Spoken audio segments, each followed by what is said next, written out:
नमस्कार, मैं हूं दीपाली राणा। आप देख रहे हैं योर मनी, पर्सनल फाइनेंस से जुड़ा हमारा बेहद खास शो जो लेकर आते हैं ताकि आपको समझा सके कि निवेश करना क्यों जरूरी है, आपकी मदद कर सके बेहतर पोर्टफोलियो बनाने में और आपके सपने कैसे होंगे पूरे, इस पर भी हमारे एक्सपर्ट्स आपको सलाह देते हैं। तो आप भी शो में आ सकते हैं, अपने क्वेश्चंस पूछ सकते हैं, कहाँ शुरुआत करनी है, कैसे करनी है, या फिर जो शुरुआत की है वो कैसी है, तमाम सवाल आप हम तक भेजिए। आप हमारा फोन नंबर नोट कर लीजिए 7045220000। ईमेल है yourmoney@nw18.com। आप अपने सवाल भी हम तक पहुंचा सकते हैं ईमेल के थ्रू। फेसबुक, ट्विटर पर सीएनबीसी आवाज के हैंडल पर जाएंगे तो ये शो लाइव भी देख सकते हैं, साथ ही #AskAwaz योर मनी लिखकर अपने सवाल भी भेज सकते हैं। आज हमारे साथ कंप्लीट सर्कल कैपिटल के पार्टनर विकास पुरी मौजूद हैं।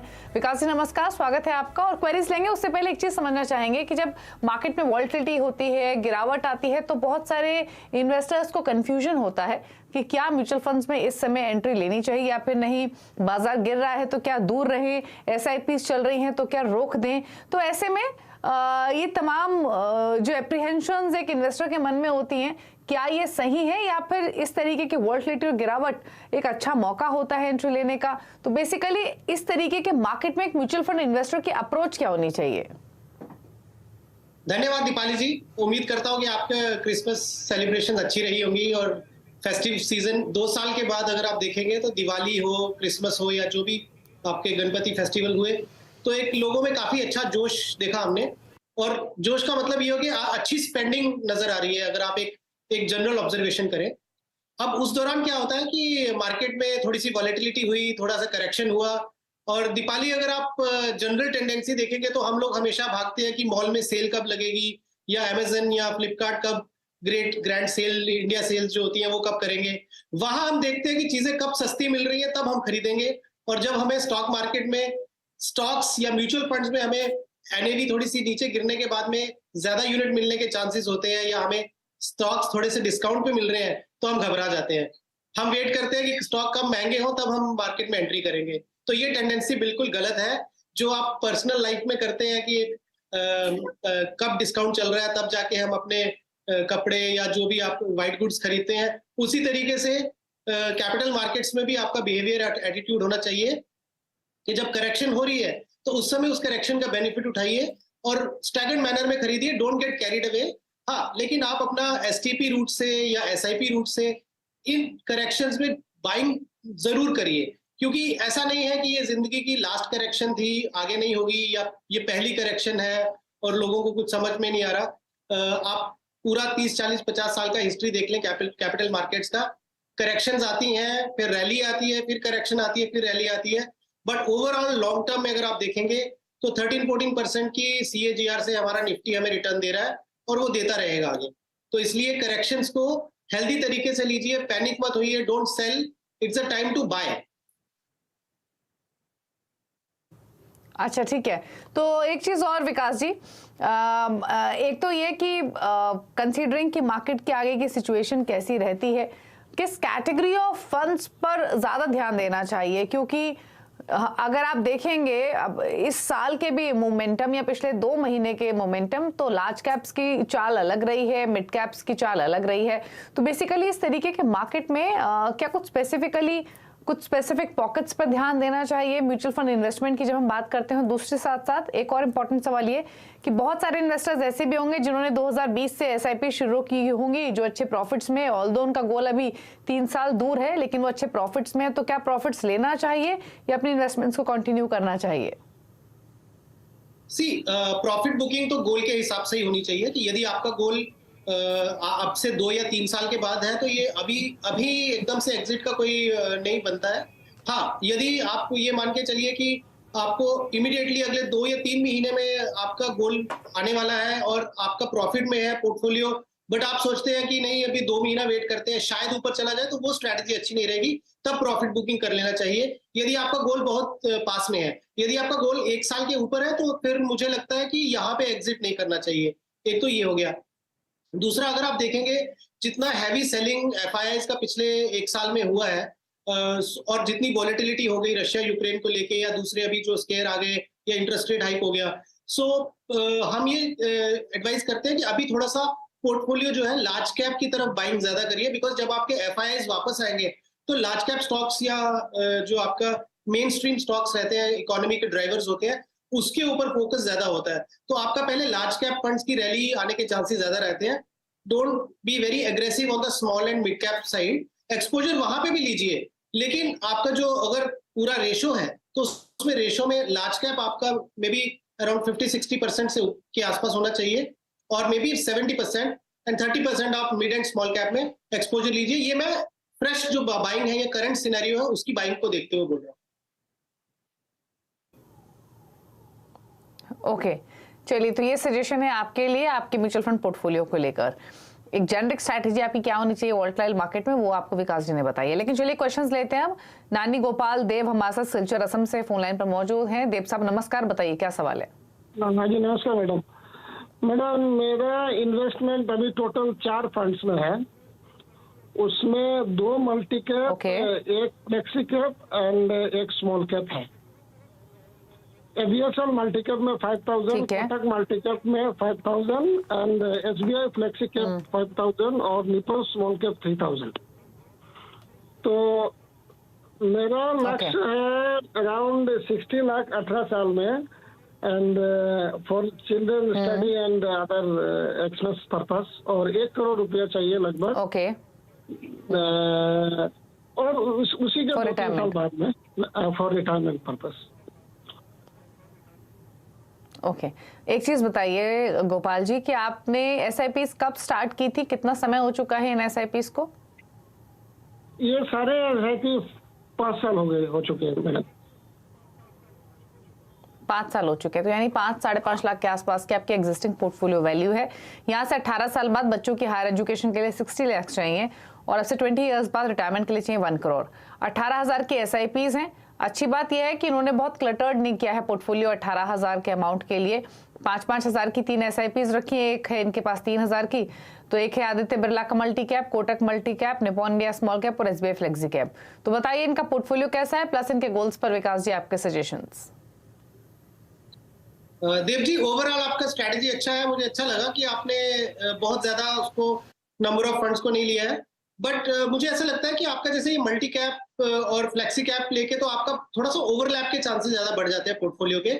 इसलिए मैं आपको सजेस्ट करूंगा कि आप एक प्योर लार्ज कैप में जाइए। जैसे आप आदित्य बिरला मल्टी कैप की जगह आदित्य बिरला फ्रंटलाइन इक्विटी ले लीजिए, कोटक मल्टी कैप की जगह कोटक इमर्जिंग इक्विटी फंड ले लीजिए, निप्पॉन स्मॉल आप कंटिन्यू रखिए और एसबीआई फ्लेक्सी कैप आप कंटिन्यू रखिए। तो आपका ये बहुत आइडियल मिक्स हो जाएगा और पोर्टफोलियो की ओवरलैप ज्यादा नहीं होगी, तो परफॉर्मेंस आपके पोर्टफोलियो की यहाँ से बेटर हो जाएगी। जहां तक आपने बताया कि आपका कुछ 5-5.5 लाख का कॉर्पस है और 18,000 का एसआईपी आपका चल रहा है, यदि मैं थोड़ा सा कंजर्वेटिव होके 12% की रिटर्न से भी अगर कैलकुलेट करता हूं तो रफली 1 करोड़ 80 लाख 1 करोड़ 85 लाख के आसपास आपका पोर्टफोलियो बनता हुआ दिख रहा है 18 साल में, आपके टारगेट से कहीं ऊपर। और अच्छी बात यह है कि अगर आप अपना स्टेप अप करते रहेंगे, एसआईपीज को बढ़ाते रहेंगे और करेक्शन में थोड़ा लमसम भी डालेंगे, तो आपका पोर्टफोलियो इससे भी बहुत बड़ा बन सकता है। तो कॉन्ग्रेचुलेशंस जो आपने 5 साल पहले ये जो जर्नी स्टार्ट की। मुझे लगता है कि आप बहुत अच्छे तरीके से इस पोर्टफोलियो को आगे बिल्ड कर सकते हैं। ओके, तो पहले बात करते हैं आपके पोर्टफोलियो की। जैसे विकास जी ने बताया, Nippon India small cap, SBI flexi cap continue कीजिए। आदित्य बिरला और कोटक के दो मल्टी कैप फंड्स लिए हैं, उनकी जगह आदित्य बिरला का फ्रंटलाइन इक्विटी और कोटक का इमर्जिंग इक्विटी आप रखिए पोर्टफोलियो में। रही बात आपके गोल्स की, तो आपके गोल्स आसानी से हासिल हो जाएंगे इस इन्वेस्टमेंट से, क्योंकि अगर 12% का भी रिटर्न मान के चलें तो आप 18 साल में लगभग 2 करोड़ रुपए कमा सकेंगे। तो आपके दोनों गोल्स आसानी से हासिल होंगे, बट फिर भी अब से 20 साल बाद इन्फ्लेशन की सिचुएशन अलग होगी, तो इंक्रीज करते रहिए अपनी इन्वेस्टमेंट। जितना कॉर्पस एक्यूमुलेट कर लेंगे उतना बेहतर होगा। केदार जोशी हमारे साथ हैं फोन लाइन पर औरंगाबाद से। केदार जी नमस्कार, स्वागत है आपका, बताइए क्वेश्चन। नमस्कार, thank you for excellent show. Thank you Kedar ji, बताइए। मेरा सवाल है, मैं 6 साल से इन्वेस्टमेंट कर रहा हूँ। मेरे पास 4 फंड्स है टोटल। ये मैंने मेरे बच्चे के एजुकेशन के लिए चालू किया था। मेरा बच्चा अभी 9 साल का है और 7 साल के बाद मुझे ये कॉर्पस चाहिए। मेरे म्यूचुअल फंड्स है ब्लू चिप 15,000, उसके बाद HDFC mid cap opportunities 10,000, L&T India value 15,000 और निप्पॉन स्मॉल कैप 10,000। तो और 7 से 8 साल के बाद मुझे 80 से 90 लाख रुपए का मेरा लक्ष्य है। ओके, और आपने एसआईपीस कब शुरू की थी? 6 साल पहले, करेक्ट? 6 साल पहले 30,000 से चालू किया था, बढ़ाते हुए मैंने उसको अभी 50,000 पर मंथ की वैल्यू है। और आपके भी पोर्टफोलियो की वैल्यू कितनी है? Almost 50 lakh. 49 lakh. Yes yes 49 almost ठीक है। तो विकास जी इनका 80 लाख का गोल है और ये मोर देन 50% तो अपना गोल अभी हासिल कर रहे हैं, क्योंकि 49 लाख का इनका फिलहाल पोर्टफोलियो की वैल्यू है। और क्योंकि इन्होंने 6 साल पहले शुरू किया तो इन्हें मार्केट डिप का भी फायदा मिला है 2020 का, शायद इसलिए भी इनके रिटर्न्स पोर्टफोलियो की ओर से अच्छे आ रहे हैं। अब सवाल ये है कि जो इन्होंने 4 फंड्स रखे हैं उन्हीं के साथ स्टिक कर रहे हैं, कुछ बदलाव करने हैं, जिसमें SBI blue chip, L&T value fund, HDFC mid cap, Nippon India small cap है। 10-10 हजार 2 फंड्स में है, 15-15 हजार बाकी 2 फंड्स में है और अब से 7 ईयर्स में 90 लाख का टारगेट है। तो बताइए। सो अगेन केदार जी, बहुत अच्छा आपका फंड सिलेक्शन है और मैं ये वाले फंड्स पे तो कोई भी आपको रिकमेंडेशन नहीं दूंगा कि आप इसको चेंज करिए, बिकॉज आपका लार्ज कैप का एक्सपोजर भी इसमें है, स्मॉल कैप का एक्सपोजर भी है, मिड कैप भी है और प्लस आपका वैल्यू इन्वेस्टिंग वाला जो आपका एल&टी वैल्यू, अब वो एचएसबीसी हो गया तो वो भी आपका है। सो यहाँ पे तो मैं आपको कोई सजेस्ट नहीं करूंगा कि आप इसको चेंज करिए। हाँ, यदि कभी आपको ऐड करना हो तो एक HDFC, ICICI Pru India opportunity या एचडीएफसी फोकस 30 या एसबीआई कॉन्ट्रैक्ट में से कोई एक आधा फंड आप ऐड कर सकते हैं यदि आपको अपने एसआईपीस बढ़ाना हो, या एग्जिस्टिंग एसआईपीस का ही आप अमाउंट बढ़ाइए। अब आपने जैसे बोला कि लगभग आपका 49-50 लाख का कॉर्पस हो गया और क्योंकि आपने 5 साल निकाल दिए तो आपको एक आइडिया तो लग ही गया कि किस तरीके से म्यूचुअल फंड बिहेव करते हैं और जितना आप लॉन्ग टर्म टाइम इसमें रखेंगे उतना आपका रिटर्न अच्छा हो जाएगा। और अगर मैं 12% की रिटर्न से भी लेके चलता हूँ तो 1.7 CR के आसपास आपका कॉर्पस बनता हुआ नजर आ रहा है। तो आपका टारगेट अगेन बहुत इजीली ये पूरा हो सकता है। आप इसको टॉप अप करते रहिए, स्टेप अप करते रहिए, तो आपका पोर्टफोलियो इससे भी कहीं बड़ा बन सकता है।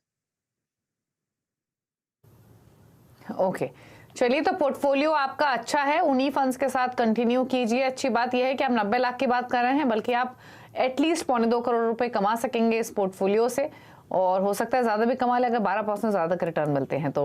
बट स्टे इन्वेस्टेड, अच्छा पोर्टफोलियो आपका। गौरव है हमारे साथ दिल्ली से। गौरव नमस्कार, बताइए सवाल। नमस्कार मैम, मेरा 20 साल के लिए लक्ष्य है 80 लाख रुपए का।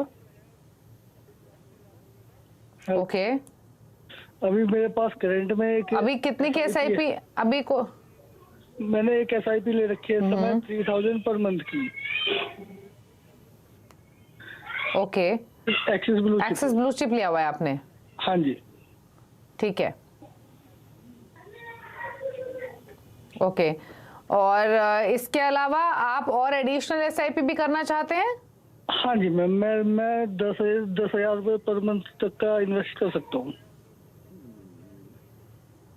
ओके तो 3,000 की एसआईपी एक्सिस ब्लू चिप में चल रही है इनकी।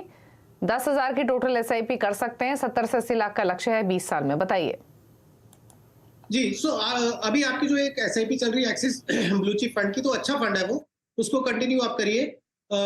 उसके अलावा आप जो 2 से 3 फंड ऐड कर सकते हैं, तो आप ICICI Pru India opportunities fund एक ऐड कर लीजिए। आप एचडीएफसी फोकस 30 फंड है वो एक आप ऐड कर सकते हैं। एसबीआई कॉन्ट्रा फंड है वो आप ऐड कर सकते हैं। तो इस तरीके से अगर आप 10,000 का एसआईपी और प्लस आपका अभी जो आपने थोड़ा बहुत एसआईपी किया, जैसा आपने बताया कि आप रफली 36,000 का आपका लमसम जमा हो चुका है, तो अगर आप ये एसआईपी 10,000 का यहाँ से कंटिन्यू करते हैं और 36,000 का जो आपका कॉर्पस इकट्ठा हुआ, तो 80 लाख रुपए का आप अपना जो है कॉर्पस बनता हुआ देख सकते हैं। अगेन मैं सबको यही बोलता हूँ कि थोड़ा कंजर्वेटिव फिगर लेते हैं हम 12% का, लेकिन अगर आप फंड्स की हिस्ट्री देखेंगे तो 15-16% से भी ग्रो किए हैं फंड। अगर वो ग्रो कर गए तो आपका हो सकता है कॉर्पस 1 करोड़ के ऊपर भी चला जाए। तो ओवरऑल ये ठीक है। ये जो हमने आपको 3 फंड्स बताए ये आप ऐड कर लीजिए। ओके तो आप ICICI Pru opportunities fund, SBI contra fund इनको चुन सकते हैं एडिशनल एसआईपी के लिए। रही बात आप जो 10,000 के एसआईपी करेंगे, आप अपने लक्ष्य को हासिल कर सकेंगे 80 लाख का 18 साल में। तो फंड्स 2 ये ऐड कर लीजिए और इन्वेस्टेड रहिए। रुक रहे हैं इसी के साथ एक ब्रेक के लिए। ब्रेक के उस पर कुछ और क्वेरीज को ऐड करेंगे शो में। विकास जी बने हुए हैं हमारे साथ, जल्द वापस आते हैं।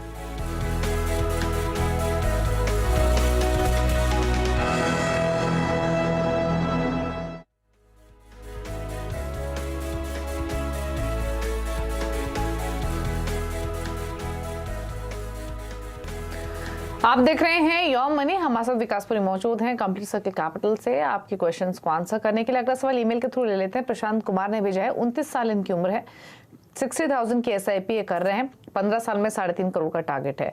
अब रहे इनके फंड्स की बात तो 60,000 रुपए महीने ये 6 फंड्स में डाल रहे हैं, 10,000 ईच, जिसमें निपॉन इंडिया मल्टी एसेट है, Canara book blue chip, SBI large and mid cap, SBI का focus equity, PGM India flexi cap और क्वांट स्मॉल कैप। तो अच्छी बात है, पोर्टफोलियो इनका ज्यादा क्लटर्ड नहीं है विकास जी। बस फंड की चॉइसेस पर आपकी सलाह प्लस इनके गोल पर आपके कमेंट्स।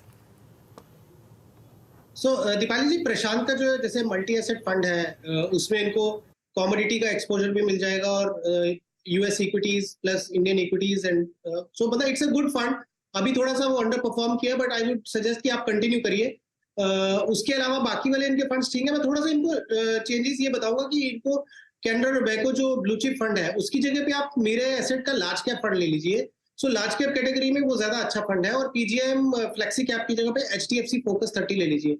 ये आप 2 चेंजेस कर लीजिए, बाकी आप दूसरे फंड्स में बने रहिए और जैसे जैसे आपको मौका मिलता है आप टॉप अप करिए, एडिशनल परचेजेस करिए, स्टेप अप करिए अपनी SIPs को।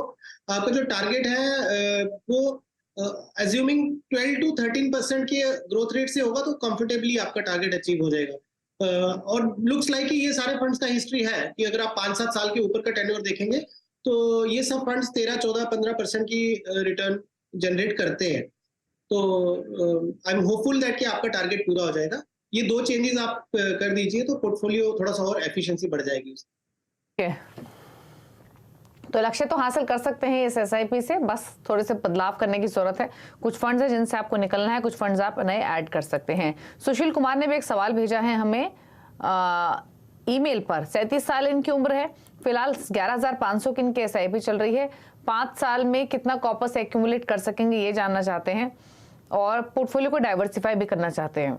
अब बस प्रॉब्लम ये है कि इनके पास 11,500 की SIP के लिए बहुत सारे फंड है, जिसमें 250 रुपए, किसी फंड में 500, किसी में 1000 इन्होंने डाले हुए हैं, मैक्सिमम 2,500 है। तो 11,500 की SIP के लिए क्या इतने फंड्स की जरूरत है, जो कि ऑलमोस्ट 15 फंड्स है? क्या सजेशन है आपका Vikas ji? So no brainer Deepali, 15 fund से तो इनको इमीडिएटली कट डाउन करना चाहिए और 5 से 6 फंड मैक्सिमम, उसके बियॉन्ड आपको नहीं जाना चाहिए। सुशील जी, आप मेरे इमर्जिंग जो बिजनेस फंड है वो आप कंटिन्यू कर लीजिए, पराग पारिक फ्लेक्सी कैप कंटिन्यू कर लीजिए, ICICI प्रू का निफ्टी इंडेक्स फंड जो आपके पास है वो आप कंटिन्यू कर लीजिए। उसके अलावा ईडलवाइज का जो बैलेंस एडवांटेज फंड है तो वो ठीक है, एक बैलेंस फंड आपके पोर्टफोलियो में आ जाएगा तो वो भी आप ऐड कर लीजिए। इसके अलावा आप HDFC फोकस 30 और कोटक इमर्जिंग इक्विटी फंड, ये आप फंड का पोर्टफोलियो क्रिएट करिए। बाकी आप सारे फंड अपने मुझे लगता है कि बंद करिए, बिकॉज 15 फंड से आपके पोर्टफोलियो का एफिशिएंसी बहुत डाउन हो जाएगा और उस हिसाब से रिटर्न नहीं आएगा आपका। यदि आप मतलब मैं ये मान के चलता हूँ कि 15% से भी अगर आपका पोर्टफोलियो ग्रो करता है तो 5 साल में लगभग आपका 10 लाख रुपए बनेगा और 23 साल में जो है लगभग 2.5 करोड़ के आसपास आपका कॉर्पस बन सकता है। बट इमीडिएटली आप जो ये 15 फंड है इसको कट डाउन करके 5 से 6 फंड में आप आ जाइए।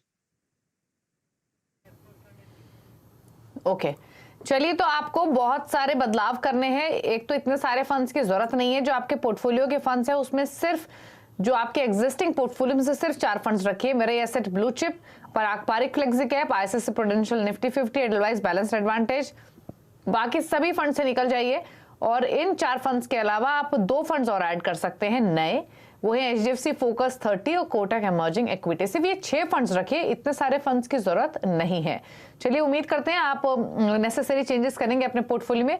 रही बात आपके गोल की, तो 15% के रिटर्न के हिसाब से भी मान के चले तो 5 इयर्स में आप 10 लाख के आसपास का कॉपीज एक्यूमुलेट कर लेंगे, लेकिन थोड़ा लंबा समय देंगे। रिटायरमेंट की प्लानिंग कर रहे हैं तो आराम से करोड़ों में आप एक्यूमुलेशन कर सकेंगे इस इन्वेस्टमेंट से। चलिए, विकास जी के टॉप 4 फंड से पूछ लेते हैं। बताइए विकास जी, आपकी टॉप चॉइसेस क्या है पोर्टफोलियो क्रिएशन के हिसाब से? सो दीपाली जी, इन करंट सिनेरियो यदि कोई नया शुरू कर रहा है तो मैं उनको बहुत एग्रेसिव पोर्टफोलियो नहीं सजेस्ट करूंगा। सो IDFC निफ्टी 50 इंडेक्स फंड, मेरे asset large cap fund, HDFC focus 30 and SBI Contra, ये फंड्स ले लीजिए। आपको जो क्वालिटी स्टॉक्स है और लार्ज कैप स्टॉक्स है उसका एक एक्सपोजर मिलेगा। पोर्टफोलियो का बीटा या रिस्क जिसको बोलते हैं वो बहुत लो होगा और ये बहुत अच्छी शुरुआत हो सकती है पोर्टफोलियो बिल्ड करने के लिए। तो आई विल सजेस्ट कि stick to these 4 funds. Okay, तो इन 4 फंड्स के साथ पोर्टफोलियो क्रिएशन कर सकते हैं। मेरे asset large cap, IDFC Nifty 50, HDFC focus 30 और एसबीआई कॉन्ट्रा। शुक्रिया आपका विकास जी, आप शो में आए और सभी क्वेरीज को आपने आंसर किया और साथ ही हमारे व्यूअर्स को अपने टॉपिक्स भी आपने बताए। तो इसी के साथ योर मनी में तो इतना ही। ब्रेक के उस पार भी खबरें जारी हैं लगातार CNBC आवाज पर। नमस्कार।